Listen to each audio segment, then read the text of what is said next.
Good morning and welcome to our thought for the day for Thursday the 14th of May. It's great to be sharing with you once again. I'm going to use a verse from 1 Corinthians 13 and verse 12 as a start of what I want to say this morning.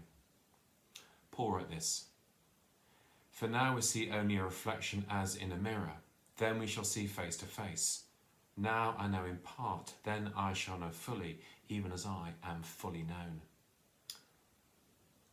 On Sunday evening, Boris Johnson gave his much awaited and much needed address to the nation about easing the lockdown that we have been under over the past 7 weeks or so.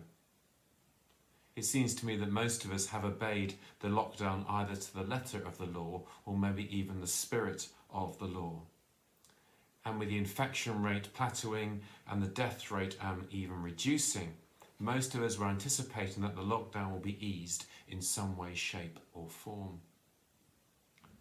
Some of us would have wanted the restrictions to be almost removed straight away. Some would have wanted them to stay essentially as they were. Most of us, I guess, stood in between those two polarities. What the Prime Minister said seemed very clear at the time. Yet as the media drilled down into his words, it seemed to cause great confusion. There seemed to be less clarity, not greater clarity. And because of that, there seemed to be some initial frustration and anger about what he had said. We wanted greater clarity as well as greater detail.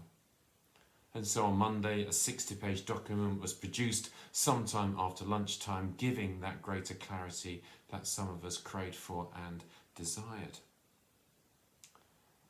I have always felt that coming out of lockdown will be more difficult than being in lockdown. Being in lockdown, you know there is clarity. We know what we can and what we can't do. Everything is clearly prescribed. Coming out of lockdown, there is greater nuance and therefore interpretation, leading to greater uncertainty. And of course, overall, we do have to apply some common sense to the guidance that has been issued. But also we need to be grateful that we don't have to decide or indeed prescribe policy in times such as this. Generally, most of us enjoy a bit of clarity in our lives. But also we have to recognise that we have to live with ambiguity as well. And within the ambiguity, there are also questions.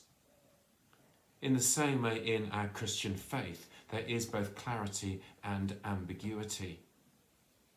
A few years ago, we looked at a book by Krish Kandiah called Paradoxology, which highlighted some of the inherent tensions and contradictions at the heart of our Christian faith, including the idea of a loving God and suffering, and the cross, where an innocent man willingly died and suffered, yet it was all part of God's plan.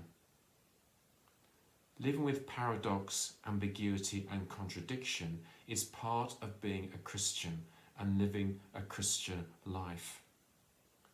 We cannot solve everything and have great clarity, yet we can still hold on to an orthodox faith in Him. Maybe as we move to this new phase of lockdown, where the restrictions have been eased slightly, we can also live with the tensions more easily, because we live with tensions within our faith on a daily basis. And maybe living with that ambiguity will see us through the next few weeks and even months, when one day we shall have greater clarity. For now we see only a reflection as in a mirror, then we shall see face to face. Now I know in part, then I shall know fully, even as I am fully known. Thank you very much and have a wonderful day.